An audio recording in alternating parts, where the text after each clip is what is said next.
नमस्कार। आज हम एक खास रिपोर्ट पर बात करने वाले हैं। ये रिपोर्ट है असम के कोकराझार में स्थित पीएम श्री स्कूल जवाहर नवोदय विद्यालय की।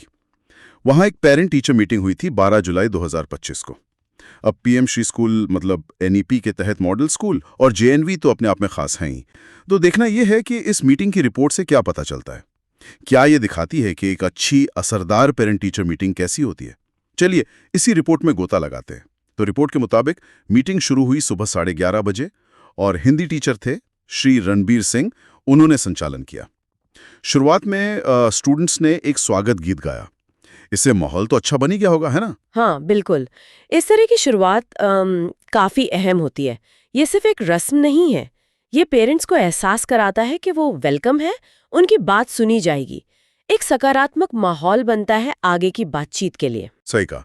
फिर प्रिंसिपल साहब श्री नूरुल आलम बरभुइया, उन्होंने स्कूल की साल भर की प्रोग्रेस रिपोर्ट पेश की। और दिलचस्प बात यह है कि इसमें सिर्फ पढ़ाई की बातें नहीं थी। को करिकुलर एक्टिविटीज, जो नए प्रयोग हुए स्कूल में, क्या उपलब्धियां रहीं, सब बताया गया। और उन्होंने साफ तौर पर सर्वांगीण विकास पर जोर दिया। हाँ, ये सर्वांगीण विकास वाला पॉइंट ये सच में गौर करने लायक है। इसका मतलब सीधा है कि स्कूल सिर्फ नंबर या ग्रेड्स के पीछे नहीं भाग रहा। बिल्कुल। वो बच्चों के ओवरऑल डेवलपमेंट, जैसे उनकी क्रिएटिविटी है, खेलकूद है, सोशल स्किल्स हैं, इन सब पर ध्यान दे रहा है। और आज के समय में ये सोच बहुत ज़रूरी है। और पेरेंट्स के साथ ये बात खुलकर रखना, ये पारदर्शिता दिखाता है, विश्वास बनाता है। बिल्कुल। मीटिंग का एक और बड़ा हिस्सा था पेरेंट टीचर एसोसिएशन का गठन, मतलब पीटीए। वो कमिटी जिसमें टीचर्स और पेरेंट्स साथ मिलकर स्कूल के लिए काम करते हैं। रिपोर्ट बताती है कि एक सीनियर टीचर श्री पंकज शर्मा, उन्होंने 15 एक्टिव पेरेंट्स और टीचर्स को चुना और इसमें पारदर्शिता और सबकी भागीदारी का ध्यान रखा गया, ऐसा लिखा है। पीटीए बनाना तो खैर कई स्कूलों में होता है, पर असल बात ये होती है कि वो कितनी एक्टिव है, कितनी असरदार है। ये शब्द पारदर्शिता और भागीदारी सुनने में तो बहुत अच्छे लगते हैं, पर सवाल यही है कि क्या ये कमेटी वाकई पेरेंट्स को स्कूल के फैसलों में, मतलब निर्णय प्रक्रिया में शामिल होने का सही मौका देगी? रिपोर्ट से ये अंदाज़ा लगाना तो मुश्किल है, पर हाँ, ये एक सही दिशा में कदम ज़रूर लगता है। हाँ, और शायद इसी से जुड़ा एक और पॉइंट रिपोर्ट में है। लिखा है कि कुछ पेरेंट्स ने अपनी बात भी रखी, स्कूल के काम की तारीफ भी की और कुछ उपयोगी सुझाव भी दिए। तो ये सुनकर लगता है कि बातचीत सिर्फ एक तरफा नहीं थी। काश रिपोर्ट में ये भी होता कि सुझाव क्या थे। सही कहा आपने। सुझावों का जिक्र होना ये तो दिखाता है कि पेरेंट्स को बोलने का मौका मिला। ये अच्छी बात है।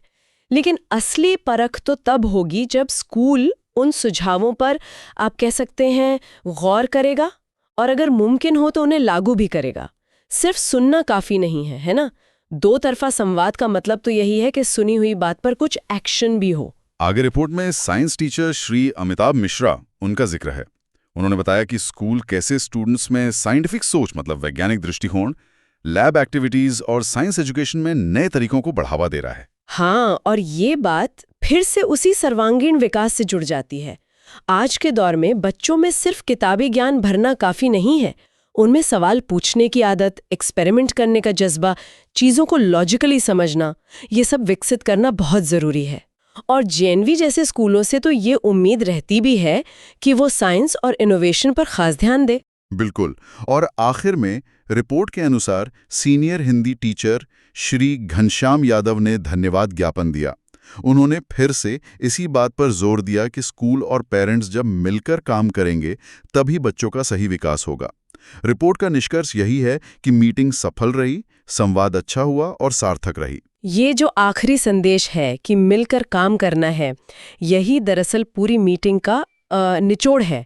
ये एक साझेदारी है। स्कूल अकेले सब कुछ नहीं कर सकता और न ही पेरेंट्स।